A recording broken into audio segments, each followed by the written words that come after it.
नमस्कार, जय जोहार, जय छत्तीसगढ़। कल यानी कि 31 जुलाई 2025 को आप सभी ने देखा कि दिल्ली में कैसे विभिन्न क्षेत्र से आए, भारत के लगभग सभी कोने से आए जो छात्र थे, स्पेशली एसएससी को देने वाले और साथ ही साथ शिक्षकगण, इन सभी ने दिल्ली में एक आंदोलन छेड़ रखा है। बताने की आवश्यकता नहीं है कि बहुत ही संगीन और ये बहुत ही एक चर्चित मुद्दा बनकर रह गया है।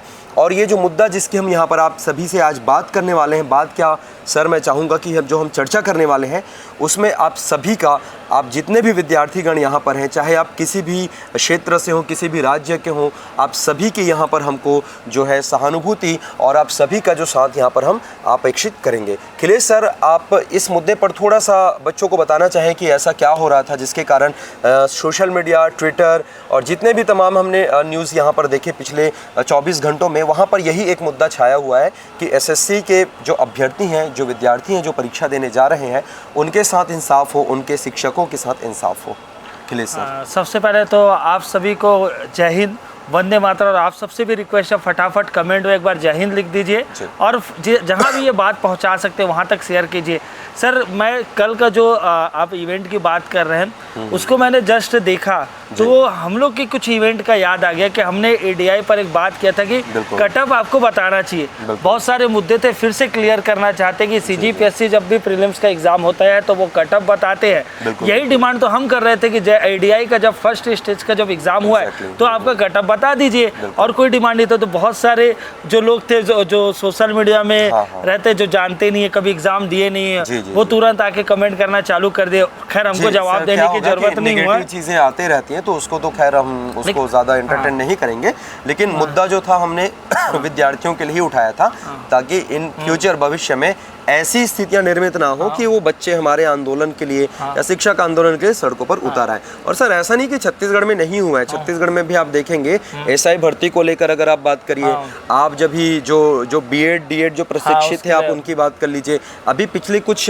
महीनों पहले भी जो हो रहे थे कि 5000 बस पोस्ट लेकर आ रहे हैं, क्या हुआ आपके जो मेरे ख्याल से 50,000 से अधिक पोस्ट की जो उन्होंने बात करी थी, उसको लेकर भी लगातार यहाँ के भी छात्र आंदोलनरत रहे हैं।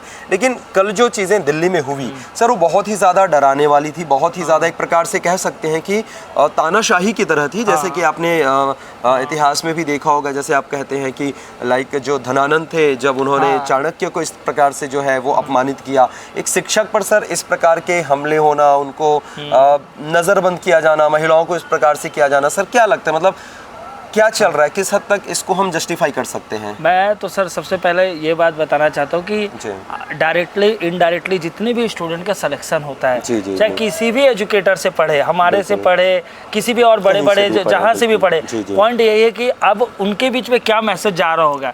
जो लोग उसी में एसएससी में सिलेक्शन पाए होंगे, अलग अलग क्षेत्र में सेवा दे रहे होंगे और देख रहे होंगे कि हमारे टीचर को दिल्ली में डंडों से मारा जा रहा है, किसी का घसीटा जा रहा है, हाथ टूट गया है किसी का, उसको 8 घंटे तक घुमाया जा रहा है, तब किसी जगह पर रखा जा रहा है, ना पानी के लिए कोई पूछा जा रहा है। तो सर, बाकी जो सिलेक्शन जो पाए भी होंगे या कोई संघर्ष कर रहे होंगे, उन पर क्या बीता होगा, मैं यही सोचकर परेशान हो रहा हूँ। क्योंकि मुझे ऐसा लगता है कि ये बातचीत से आराम से इसका हल निकाला जा सकता था। कोई यहाँ पे पहले ही टीचर लोग डिक्लेयर कहते कोई प्रोटेस्ट नहीं है, हम लोग 4 लोग जाएंगे, बातचीत करेंगे। 4 लोग बात करने से क्या फर्क पड़ जाएगा, ठीक है, आराम से बातचीत करते है ना। अगर आप सामने वालों को संतुष्ट कर लेते या कुछ टाइम मांग लेते कि मुझे कुछ दिनों का टाइम चाहिए, इतनी सी छोटी सी बात थी, लेकिन उस बात को इतना बतंगड़ बनाया गया।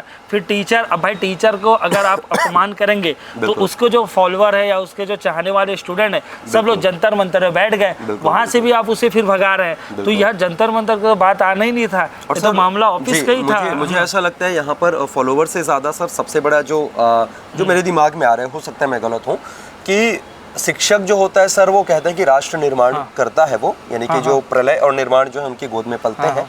और आप उनको, क्योंकि देखिए अपराध की बहुत सारी अलग अलग कैटेगरीज हो सकती हैं और बहुत सारी चीज़ें हो सकती हैं, लेकिन आप उनको उस तरह से जब ट्रीट करेंगे तो वो बहुत ही नेगेटिव चीज़ चली जाती है कि क्योंकि सर ये जो है ना उनको संभाल के रखते हैं। इवन ये भी होगा कि आज जो ट्रीट उनके साथ किया जा रहा है, जो लोग कर रहे हैं, वो भी कभी ना कभी विद्यार्थी रहे होंगे, वो भी किसी न किसी के स्टूडेंट रहे होंगे। तो आप उस पर्टिकुलर वो 4 जो शिक्षक है आप उनको मत देखिए, आप उस पूरी टीचिंग कम्युनिटी को देखिए कि इनके साथ ये जो चीज़ें हो रही है उसको और भी शांति तरीके से बातचीत की, जैसे कि आपने कहा कि उस तरीके से सुलझाया जाना था। सर मैं बच्चों को यहाँ पर बताना चाहूँगा कि इसमें जो सबसे बड़ा इशू जो आया था, जिसको लेकर ज़्यादातर ये मामला जो तुल पकड़ा है, वो सर सेंटर्स को लेकर हुआ था। जैसे उदाहरण के तौर पे मैं भिलाई पे रहता हूँ और मेरा सेंटर सर जानबूझकर लाइक कभी गाजियाबाद दे दिया जा रहा है या उधर तमिलनाडु में दे दिया जा रहा है, निकोबार तक सेंटर दिया गया है, बताओ। तमिलनाडु के बच्चे को जो है इधर नॉर्थ में भेजा जा रहा है। तो मतलब एक आध के समझ आता है सर। आप कोशिश करिए ना कि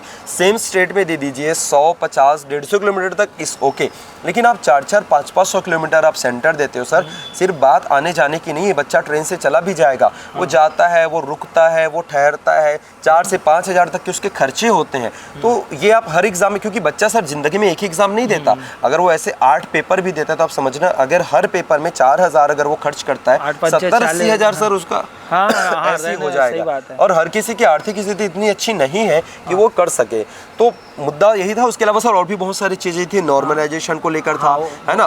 दूसरा ये था कि जो सेंटर्स दिए भी जाते हैं वो, मतलब खान सर की वीडियो में देख रहा था, वहाँ पर बोला था कि ये भाई अस्तबल में, वो गौशाला वगैरह में दे दिया जा रहा है। मतलब आप सिस्टम बंद हो जा रहा है, सिस्टम बंद हो रहा है, आप एकदम सेकंड हैंड वो कहीं से इंस्ट्रूमेंट उठा के ले आ रहे हो, लाठी चार्ज, कुछ बाउंसर लोग भी बच्चे लोग को घसीट के मारे। बच्चा एग्जाम देने के लिए गया है, वहाँ पे आप उससे प्यार से बिहेव नहीं कर रहे हैं, है ना। तो या छत्तीसगढ़ में भी न्यूज़ में मैं देखा था सर, 1-2 जगह बच्चे को, है ना, बड़ी बुरी तरीके से डांट रहे थे। तो कुछ आ गए थे वहाँ पे, कुछ समाज से उन्होंने बोला भी, आज आप इनके लिए मुखिया, आज आप एक दिन के लिए मुखिया हो, लेकिन आप ऐसा भी हो बच्चों के साथ नहीं कर सकते। Exactly, yes. तो मैं चाहता हूँ कि सर ये तमाम मुद्दे जो है वो जितने टीचिंग कम्युनिटी के लोग हैं, जैसे हमने लोगों के सामने भले छोटी बात रखी, भले ही हमने कम लोगों तक मैसेज पहुंचाया, लेकिन मैं यह रिक्वेस्ट करूंगा कि शिक्षक साथ ही साथ सभी विद्यार्थी इस मुहिम के साथ जुड़े, अपना फुल सपोर्ट दें, वीडियो में अपने जो भी फीलिंग्स हैं वो यहाँ पे शेयर करें, कमेंट करें, ज़्यादा से ज़्यादा इन वीडियो को दूसरे लोगों तक पहुँचाएं। और आप भी इस जो शिक्षकों के खिलाफ जो ये जो चीज़ें हो रही है उसके खिलाफ आप जो है आवाज़ उठाएं। के लिए सर आप कुछ अंतिम वक्तव्य देकर हम इसको समाप्त करना चाहेंगे। बस बच्चों से यही रिक्वेस्ट है कि पढ़ाई करते रहिए, लेकिन अपने हक के लिए आप निडरता से बात रखिए। ठीक है, अलग अलग प्लेटफॉर्म हो सकते हैं, लेकिन वहाँ अपनी बात को रखा जा सकता है। और सबसे अच्छी बात है कि अगर आपको कुछ ऐसा लग रहा है तो आप कमेंट कीजिए, चाहे पॉजिटिव हो निगेटिव हो हमसे, लेकिन इम्पोर्टेंट ये है कि आप अपनी बात जरूर रखिए। मिलते हैं नेक्स्ट वीडियो में। जय हिंद, जय भारत, जय छत्तीसगढ़।